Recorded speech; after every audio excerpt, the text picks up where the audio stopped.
Hi everyone, my name is Monica and welcome to my next episode of Health and Wellbeing interview with Annelize van Staden today. And I will tell you why I do this actually, because I haven't done that. And the reason is because knowledge is important about ourselves, about how we can prepare ourselves for certain events in life. And if we understand ourselves, then we can actually work with it. If we have no knowledge about ourselves, then it's hard to work with anything, isn't it? Yep, definitely. That's how life goes. Anyway, today I'm here with Annelize, and I'm really excited because we are going to be talking to women mainly, but it's for men as well, because once they understand women, it actually becomes much easier to kind of not fight with it, but actually kind of accept it, really. Yeah, definitely. This is who we are, right? So I thought, let's call it becoming a mum and how to cope, really. Yeah. Because Annelize is a mum. I'm not yet, so I'm going to learn surely something. And there are many mums out there that are either expecting a baby or planning to become a mum, or that have babies already. And it's all tied together, isn't it? Yeah. Because it's not easy, is it? No. No. From experience. Rewarding, but not easy. Rewarding is a good word, so perfect, brilliant. Well, I'm gonna stop talking and I will let you actually take over, and if you share your story with us, that would be beautiful. Yeah, of course. So, you said my name's Annelize and I'm in my 30s, close to the late 30s. I'm getting into it. And I'm originally from South Africa, but I've been over in the UK for about 15 years now.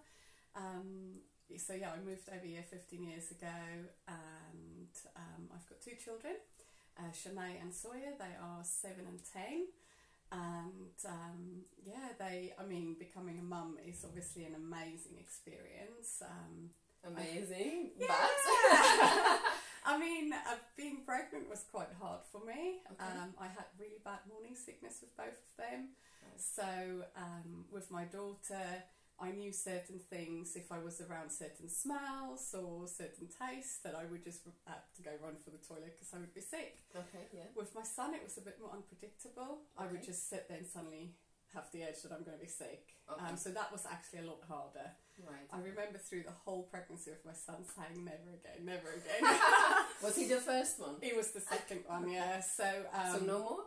No more. Enough is enough, yeah? Enough is enough. Okay. But his birth was really amazing. Okay. I think I was quite lucky. I had a home birth, and it happened quite quickly, so it was really intense. Did you plan it? Yes, it was planned because the first one was so straightforward, and only 7 hours. So I was really prepared, and I just decided to take that really calm approach to it, and just sort of allow my body to do what it needs to do, because I know that our bodies is, we're designed to have babies. So yes, I think that's what helped. Yeah, I'm gonna actually stop you there, and I'm gonna go back a little bit. Why do you think becoming a mum is so challenging? When you look at it from those times where you were expecting. So whilst expecting, I think it's the changes your body goes through.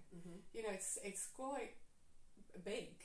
Yeah. Big changes. I mean, your breasts, your tummy, your whole body just changes, and your hormones is all over the place. One minute you feel really good, the next minute you feel tired, you feel like you're going to vomit. So it changes your moods as well. Exactly. Yeah. 1 minute you look really tired, and the next minute you have that pregnancy glow that everybody's saying, except you feel that you're just hot and uncomfortable and swollen and all of those things. So pregnancy itself is really challenging as well, and I think for some women it's more challenging than for others, because it depends what complications you might have as well, and if you have pelvic girdle pain or anything like that, which I was lucky I didn't have, but I know a few friends and people that have, and I know it can be really hard. So even pregnancy can have its challenges.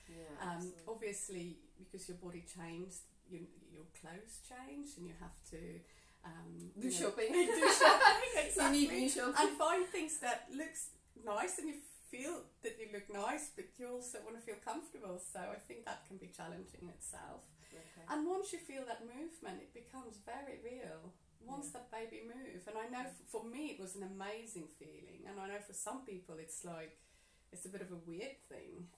For me, it was obviously amazing. You were excited. Yeah, but it suddenly becomes real, and you think, wow, am I ready to be responsible for another human being? Yeah. Can I be in charge of raising someone else? Yeah. And I think that's quite scary, if that realisation can be.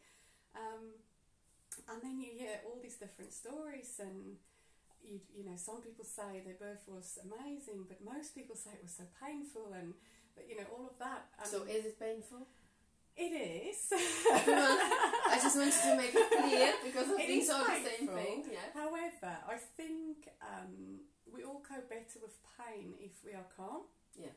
So, and if we're prepared. So knowing what might happen, being prepared that things might not go as you plan, and be ready for those changes.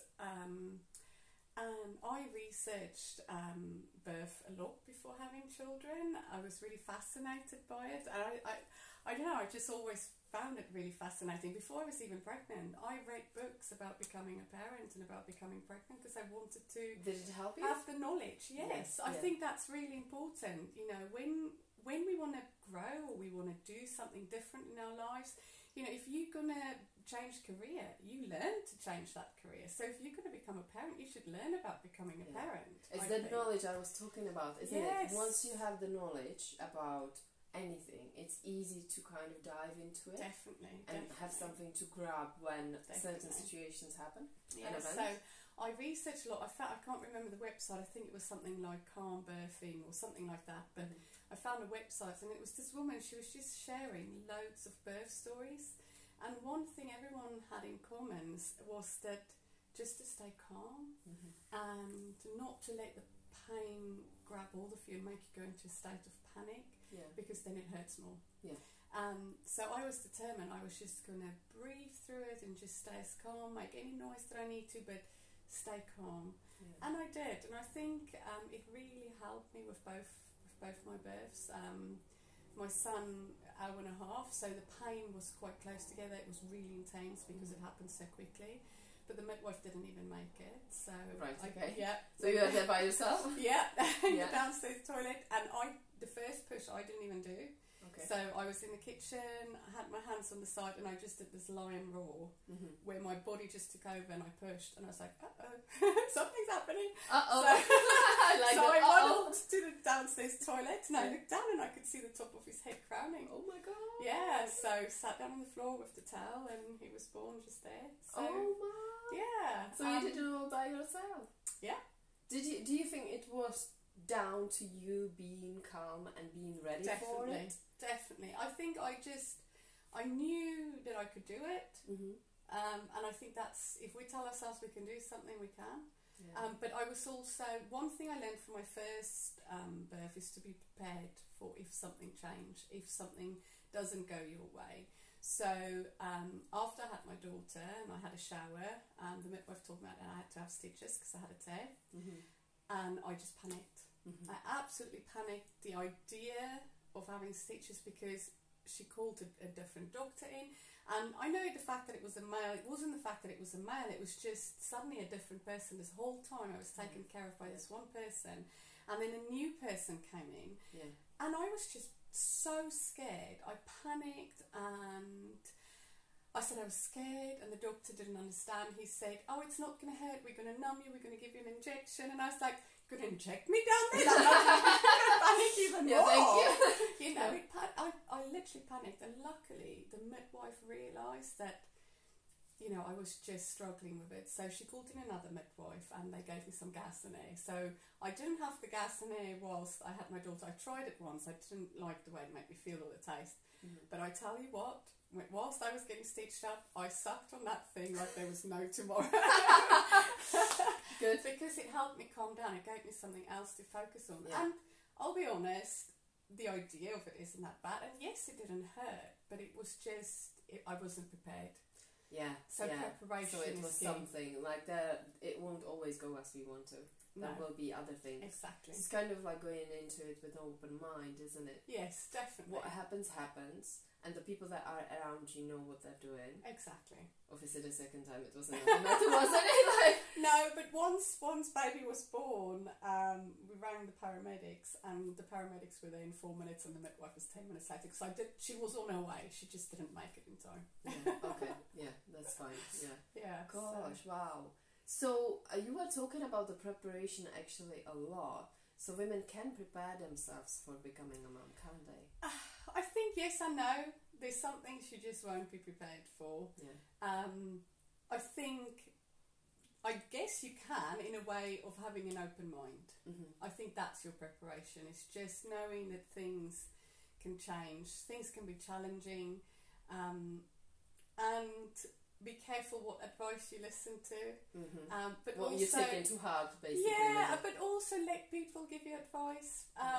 You don't. You can either just ignore it, or something might help. I think when you hear someone is struggling with something, you just want to help them and you want to give advice. Yeah. And I think that's normal and that's okay. I think we just have to decide what advice we're going to take and not. Because what works for one person might not work for another person. I co-slept with both of my children because I wanted sleep, and that was the best way for me to get sleep. Yeah. I did it safely. I remember my first one, the first night at home, she screamed. I actually rang the doctors or the hospital in the middle of the night because she was just crying. Mm-hmm. She didn't stop, and I thought something must be wrong. This is not normal, Yeah. And it was hard. And then the midwife came to the house the next day to check up on me and to see how things were going, which is something they did. And I said to her, the baby just cried all night. I don't know. And she said, well, that cot is quite big. It's a big space for a baby to be in because the travel cot was next to the bed. And she said, have you thought about taking the bed into bed with you? And I was like, is that allowed? Yeah. I was like, this is how humans used to live. The babies have been really close to you for the 9 months. And they missed that closeness because for them, they were one with you. And now suddenly they're being torn away from you, really. Taken apart, yeah. So she gave me a leaflet on how to sleep with a baby safely, and I did it with both my children. It was the best thing I'd ever did to my life because I managed to get some sleep. Good. That's a good tip, actually. Yeah, that's a very good tip. But I know obviously for some people that doesn't work. So I think that's the thing, when it comes to, because that's the hardest bit about being a mum is the sleep deprivation. Yeah. No one tells you, because when you are exhausted and tired and didn't have enough sleep, we don't function properly. We become down, and it's hard. That's the hardest bit, is the lack of sleep. Yeah. So when people tell you, if you get a time to have a nap, do it. Because you're going to regret it once they don't sleep regularly, that you didn't have those naps. I think it's important. So you should go to have a nap with the baby, basically. Yes, if the baby sleep, you sleep. Forget the washing, forget the cleaning. Just grab as much sleep as you can, basically. I think it's just trying to be organised, but knowing that if you can't be organised, that's okay too. Whatever works for you as a family, that's important. Yeah. I think, like I said, the sleep deprivation is a hard thing. So, if it takes taking the child in the car around the block to get them to fall asleep, and if you have to do that for 3 months every night, you do it, because sleep is important. People often say, if you do that, if you rock them to sleep, or if you sleep with them in bed, you're going to have trouble all your life with that, and they're never going to leave your bed. Mine's 7 and 10, and they sleep on their own, and they have done since they were very little, but the first 2 years they were in bed with me, and it worked. Yeah. So as you said, different things work for different people. Definitely. So for different mums, obviously, what works for the baby is probably what the baby needs, really. Yeah, exactly. And obviously the mum as well, because otherwise she won't get any sleep. Yeah. Because if they cry, and you've done everything, checked the nappy, fed them, and they're still crying, maybe they just want to cuddle, maybe they just want to be held, they want to feel that closeness, and that's okay. Yeah, that they're missing. Yeah. That's very nice, actually. Yeah.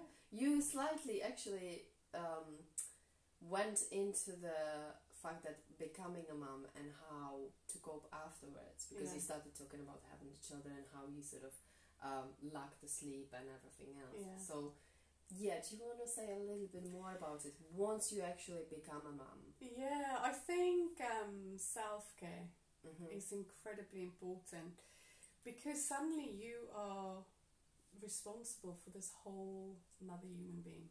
Yeah. You have to do everything for them. So you start to look after a family.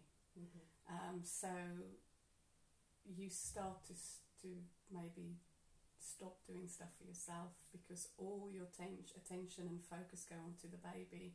And I would say it's really important to remember yourself in it all, and make time for you and your partner. Yeah. Because suddenly both of your attention will be on that baby. Make sure that you still give each other attention as well. I think that's really important. I'm glad you're saying it, yeah, because I can see the cases where, you know, the mom is so focused on the children, and the father is working, or the other way around, or whatever, you know, depending on where they are.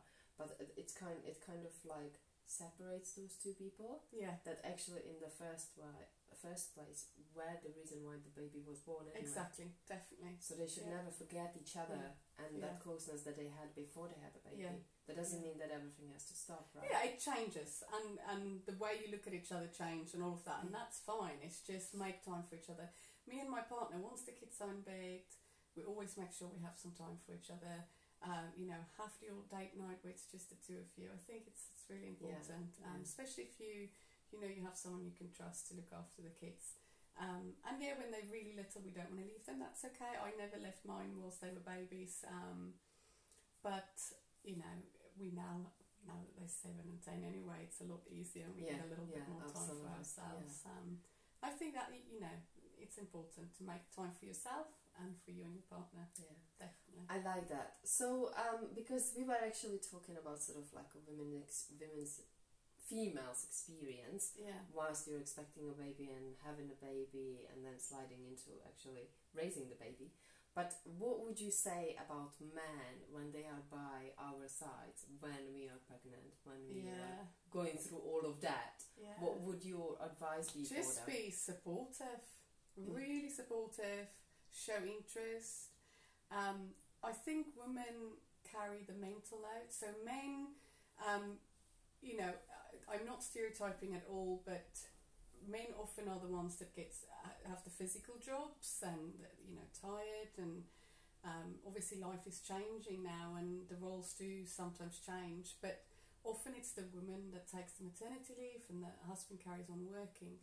But the mum taking care of another human being it's hard work, physically and emotionally, and you know, looking after the house and all of those things. So just help her. Really help her, support her. If something didn't get done, understand that maybe the baby cried for 2 hours and that was her main focus, you know, because that is important to look after that baby, and it's hard work. It really is. I think, so supportive is definitely really important, and showing interest and help carry the mental load, because I think I read a story about how if there's a table that's messy and full of clutter, and you ask a man to clear it, they can clear it within half an hour. You ask a woman to clear it and it can take all day. Do you know why? Because we'll go and we'll take something and we'll go, okay, this needs to go to the dishwasher. We'll get to the dishwasher, we'll see the dishwasher is full, we'll empty the dishwasher, and then we'll put the stuff in the dishwasher. We'll see something that needs to go back into the fridge, we'll put it, we'll go, oh, we need milk, we need butter, we need this, and we'll make a little note, we'll go to the shop, we'll go get the stuff. And that is how I think that's how women work. That's how, I think, as much as we want to be equal and the same, we're equal, but we are not the same. We are not the same. Our hormones are not the same. The way we, you know, do things is just different. And that's okay.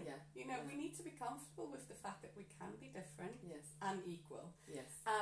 So I think we like to carry the mental load. We think about nappies that need to be bought, what snacks need to go out on an outing, you know, do we have enough nappies? All of those things, we just mental load. And then when they start nursery, what's going to be the best nursery? I tell you, like as a mum, you research everything. You think about nursery, childminder, should I stay at home?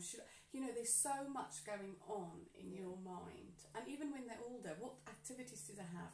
How do you fit all of this in? When do you make time for friends, family, yourself? As you said. Yeah. So mental load is what our downfall is, I think, as women. Yeah. I can say, because it's true, I mean, I'm a woman, I can see how, as you said, it can take a man half an hour to clean it, because they just put it to the side or put it where it goes. Yes. But they don't look further, like what else needs to be done. Yeah. And that really occupies your mind. Yeah. So it can become quite overwhelming, can't it? And it's not men's fault at all, because that's just the way life's always been. Women took care of things at home, and women were the ones who made the shopping list and this and this. And obviously that is changing. But yeah, if you were raised in a house where that's how things were, mum always organised the parties and did this and did that. But yeah, so just as a man, just be supportive, show interest, listen to her stories, no matter how long and boring they are.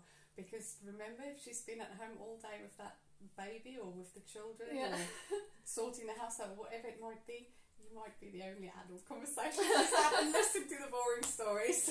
Oh, that's nice. That's a lovely advice. Yeah. Okay, well, I'm going to jump into One Fit Mama straight away, because I know you are an instructor of One Fit Mama. Yeah. And I know you work with mums. Yes. So you go through it all the time, pretty much. So not that you've become a mum, basically, but you are also still connected to mums. Yeah, I talk to mums every day. Yeah, perfect. Yeah. So tell us a bit more about what you do. So I'm a personal trainer and a fitness instructor. I went through a really, really hard time 5 years ago. I'm not going to go into too much detail about it. The easiest way to describe it is literally someone took the jar with my life off the shelf, shook it crazy, turned it upside down and returned it and left me to sort it all out. Right. Okay. That's basically how it felt. So it was a really difficult time. Being a mum, I knew that my children were my priority, and I was suddenly facing being a parent on my own, and I was keeping everything shoulder height so it didn't get to them.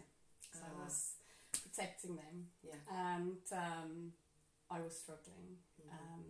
It was a really hard time, and I was in a bad place, and the only thing that kept me going was my kids.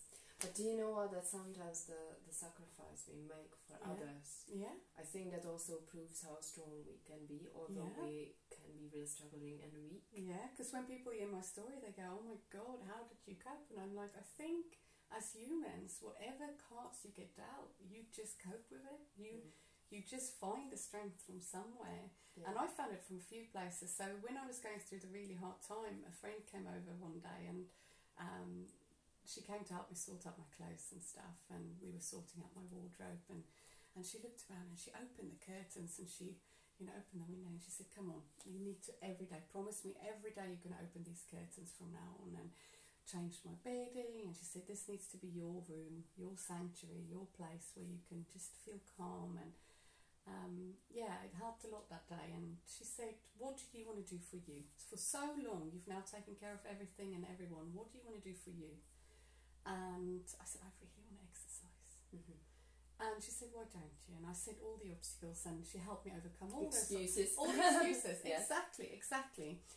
So I faced all the excuses and came up with solutions for all of them.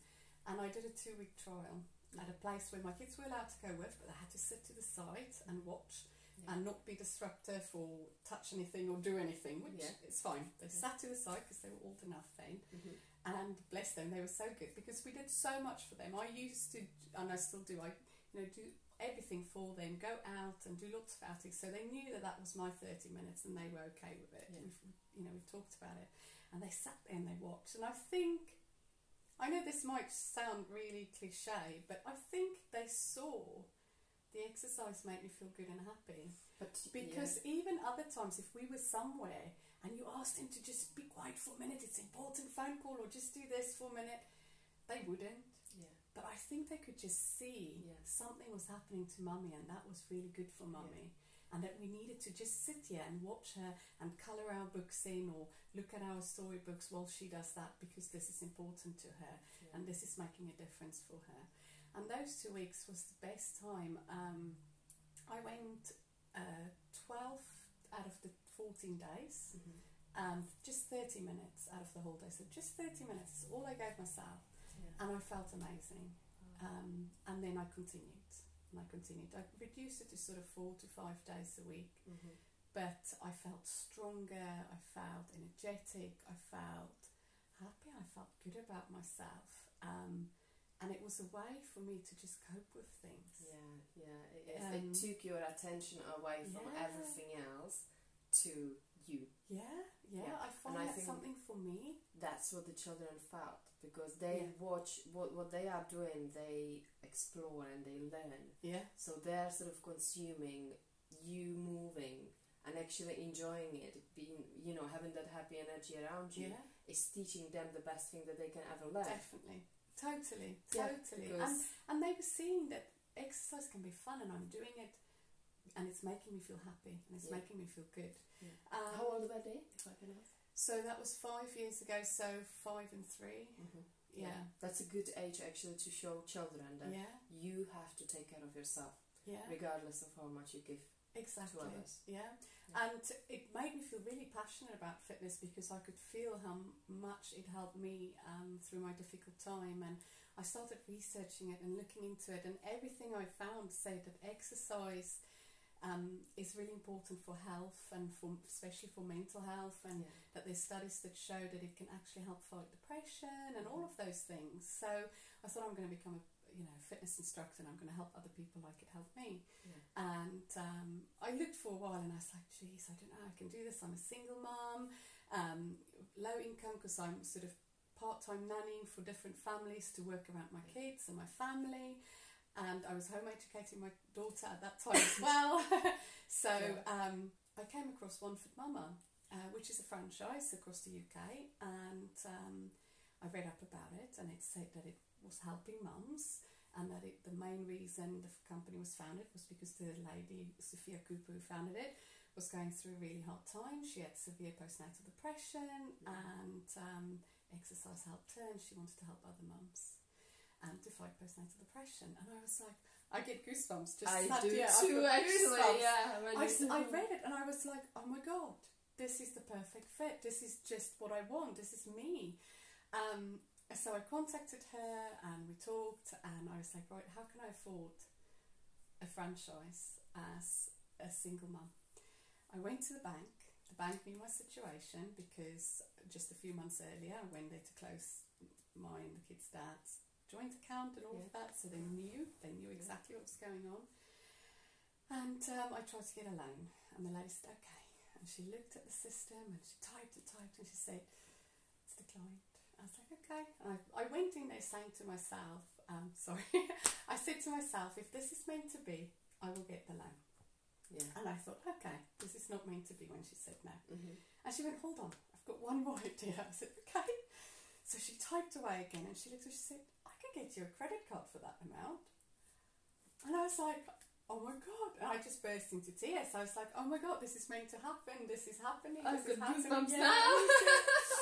So I was interviewed by Sophia Cooper, the lady, because all the fitness instructors are handpicked. They want to make sure that the instructors are one, highly trained and qualified, but also the right fit. That understand what we stand for, because the fitness industry has become a place where it's all about how you look and getting your body back and bikini body and all of that, and that's not what exercise is about. It's about it's a bonus, if you want to lose weight and you want to tone up and you want to look at your body, then yes, it can be that as well, but that's just a bonus. The reason we should exercise, and everybody should exercise, is because of the health benefits, physically and mentally. And so I started the One Foot Mama classes in Cheltenham and Gloucester, and I do it every day, and I absolutely love it. Gosh, how long has it been? It's been 3 years now. 3 years. So it was meant to be. It was meant to be, and do you know what? I love it, and every every day I talk to mums, and just reading feedback from them and how much my classes mean to them and what a difference they make to them. And it's just like I finally have a way that I can give back and help others, like the way exercise helped me. And I can definitely see in the mums the difference it makes to them. And the big thing about One Fit Mama is because the big problem once you become a mum is childcare. Because you're on maternity, there's no money. So with One Fit Mama, the classes are designed so you can bring your baby, and they don't have to sit in a little corner and be quiet. They take part and they crawl around, and there's toys for them and baby mats, and for the toddler classes there's ride on toys and ball pits, and we make it fun for them. And it's so lovely. In school holidays, for example, the mums will bring all the school children with as well, and the children will just take part and copy their mums in the exercises, and you can see they are modelling to their kids what's important. This is really beautiful, and I feel like I want to go there and actually share it with everyone as well, how you do it. And sort of, be and there. There's so much. There's so many layers to One Fit Mama. There's so much more we do. So like I said, our main focus is to help mums have self-care for themselves and help fight postnatal depression, because exercise can help prevent it, but it can also fight it when you do have it. So we've actually at One Fit Mama, we've got a postnatal referral scheme that's funded by the One Fit Mama Trust. So we do lots of charity work, we climb mountains and do lots of things to raise money. So mums with postnatal depression can actually get referred by their GP to get 6 weeks absolutely free with One Fit Mama. I've also managed to source local funding, so I've worked really hard, and together with the Brockworth Parish, we managed to secure some funding from Gloucestershire County Council. And I can actually, in Brockworth, I can support 6 mums. So 6 months? 6 mums every 6 weeks. 6 months, okay. Yeah, for a year. So every 6 weeks I can get 6 new mums in and help them fight postnatal depression. That's amazing! Oh my gosh! So how do you feel? Was the journey worth it? Definitely. Do you know what? I'm not a big believer in everything happens for a reason as such, because I think some things in life just happen, and it can be awful and it can be hard. I think what's worth remembering is that with the bad times there can be good times, and sometimes there can be better times ahead.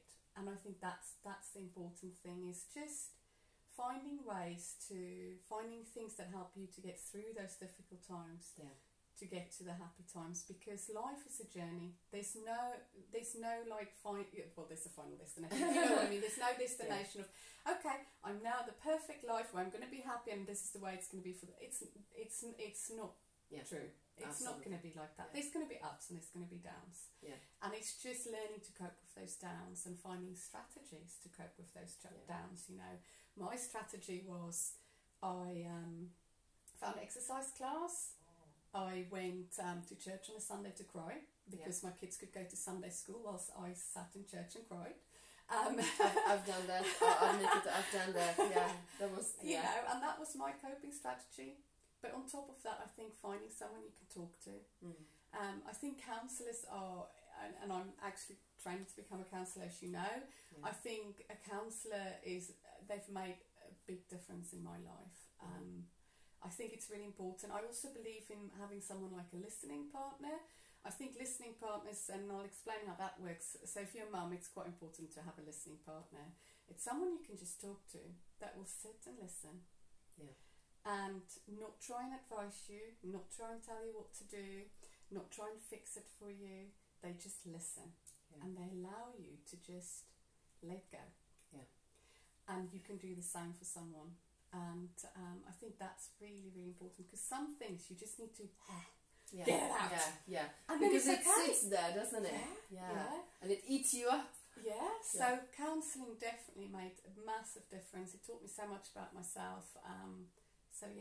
That's the thing, that on our journey we learn about ourselves as well as about others. And again, when you have knowledge about yourself, Exactly. then you learn to accept yourself, as well as you look at others in a different way. Yeah. So we are not perfect. No one's perfect. No, we all have different journeys. No, but we can grow and we can improve in areas that we aren't happy with or that we can see are hurting other people. And I think that's important. Like when you become a mum, you will shout. Yeah. At some point, you're going to shout, and I hate shouting. I don't want to do it. So I try and learn and find. I try and find out why. Why do I shout? Because normally, what makes you shout at them isn't what they did. It's something inside that triggered that. Because I know on an off day, I'm more likely to shout and have a go at them. When maybe yesterday if they did the same thing, I would calmly tell them not to do it. So our moods definitely, and things from our past, things can trigger, certain incidents can trigger things. We don't want our children to embarrass us and there's lots of reasons that it could trigger you. So it's learning why and what is it that trigger you, so you can work on that, and then just finding better strategies. So it's important. None of us are perfect. You will shout, you will do things like that, but if it doesn't make you feel comfortable and you don't like it, then you research and you look at coping. You try to question it. You try to really seek the reason why. Definitely. Yeah, absolutely. I love the question why, because it's always when we are trying to blame someone or point at someone, it always goes back. Yeah. Like, anytime you do that, it's here, something is not right. Yeah. So I think what you've shared is amazing, because that will definitely help mums to kind of, those that are becoming mums, to kind of get ready if they can, just relax a little bit when it doesn't go the way you want to. Those that are actually mums already, then they know where to go to actually offload, So I think it's really, really beneficial. Obviously, I've learned as well, so hopefully. And just doing small things for yourself, self-care doesn't have to be going to a spa day. It doesn't have to be that. Self-care can be having 10 minutes where you just sit and read a book. Having 10 minutes just to have a bath. Let the husband take the kids and play with them downstairs and ignore the screaming and wondering, oh my god, what's this living room going to look like when I get downstairs, and just take some time for you. Go for a run, join an exercise class, just do something for you. Anything that makes you feel good, even if it's something small. I think it is important. I speak to mums, and the ones that I see that have found themselves and they've sort of found the rhythm of being a mum, they'll admit they'll have off days as well, but what really helps them get through those days is, for some it's just having their hair cut once every 6 weeks, for some it's having their nails done every 6 weeks, just something that's for them. Self-care. And the most important part is you're teaching your children to take care of themselves. Exactly. I think that's the main thing, because we are modelling to them. All our behaviour, we are modelling. So what we want them to become, we have to be. We need to show them an example. Basically. Be the greatest. Everything we do. Absolutely. Definitely. I love it. Absolutely love it. Thank you so much. No worries. Well, I'm going to wrap it actually by asking you for your top tips for men and women, how they can improve their health and well-being, because mental health is a big thing these days, and definitely. As you said, we can give and give and give, but that self-care is important. So start with the ladies first. Well, I think it's similar for both. So I'll just give general, because I think it is very similar. I think what's really important is diet. When we hear diet, we think, oh, people go on a diet to lose weight. That's not what diet is. Every species on the planet have a diet. We as humans, though, we treat diet as something you do when you want to lose weight. It's not. A diet is taking care of your body, giving your body what it needs to be healthy, physically and mentally. Food can affect that as well. Absolutely. To give your body the nutrients it needs, to give your body energy, to give your brain fuel, to cope with strategies and paperwork and taking care of finances and pressure, everything. So diet is really important. I'm not someone that's going to say, never have cake, never have chocolate, never have sweets. It's not realistic. Obviously, those things aren't good in big quantities. But a healthy, balanced diet, I think, once we increase the natural foods we eat and reduce the junk, the processed stuff, you'll become healthier and fitter anyway. So yeah, just increase the amount of vegetables and protein you eat and reduce the processed stuff. I think that's really important. Exercise, at least 3 times a week. And now what I mean by exercise, something that gets the heart rate up properly, that's really, really important. Once your heart rate is up, that's when the good stuff happens. Okay, so that's really important. So exercise is important for physical and mental health. Again, it's not something we should do to lose weight. Something we should do to take care of ourselves, to keep ourselves healthy. And self-care. I think it is important. Men and women, and men should also. I think it's really important. There's a reason why the suicide rate for men is higher than women. Specifically men between, I read something the other day, I think it's between the age of 10 and 39. It's the highest killer for men between that age. And that's sad. So talking definitely, counsellors, therapists, meditation, opening up, letting it go. Because if anyone holds it in, it's a struggle. And I think most of us have had some level of trauma. And we find coping mechanisms like addiction. I think all of us have addictions. Every single human being have addictions. So when I say addiction, it's addictions to anything. Addiction to anything. It's when you use things to cope with trauma and stress. When you feel like, if I don't look at my phone for today, I can't cope. If I don't go to the shops and buy, I don't feel good. So addiction can be so many things. And I think it's really important that we deal with those traumas and find ways to face them and heal from them. And you can do that through counselling, meditation. I like Russell Brand's stuff. He did a book about recovery, and it's the 12 steps that he's sort of made easy to follow for people. And I think it's really important, because even small things, I realised that small things like when you were teased at school by someone, or when you were in 5th grade, you didn't come first because someone sort of tripped you up. We hold grudges like that. We carry it. Like a bag of heavy stones, little ones. It becomes heavier and heavier. So we keep all of those stones and we think, I'm fine. I didn't have big traumas or anything horrible happened to me. I had an okay childhood. My mum smacked me a couple of times or, shouted at me. But we carry all of those things. And like you say, it's all these little stones that then becomes this heavy bag. And you also said that, it triggers something in us. So it's not the matter that it happened so long time ago, you think it's okay. No, when certain opportunity and occasion happens, the body and mind remembers. It follows the same pattern. So your reactions towards someone may not be their fault, but something that's sitting in there. And I truly believe, those things that we then carry, those wounds, we end up bleeding on the people closest to us. Absolutely.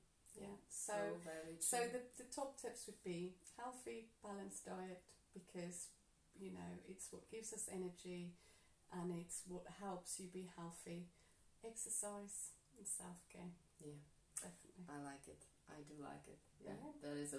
That's a very nice way of finishing it off. I even have goosebumps now. So I think it's the perfect time to say thank you. No It's worries. been amazing. Thank you for having me. I really appreciate it. Anytime. I would love to really take people there and show them the classes that you do. So that mum can see it and they can actually decide whether they would like to try it. Because it's across the UK, isn't it? It's across the UK, so you never know. So it'll be nice. We need to talk there's after. lots of photos and videos and stuff on Facebook as well. So Perfect. Brilliant. Thank you so much, Annelize. Thank you. Okay. Thank you everyone for watching. I hope you found it useful. Please subscribe to the YouTube channel so that you can follow my interviews as well.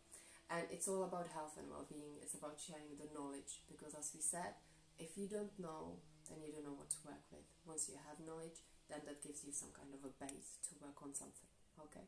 Mm. Thank you once more. Thank you. Have a lovely day, and thank you so much. Bye. Bye.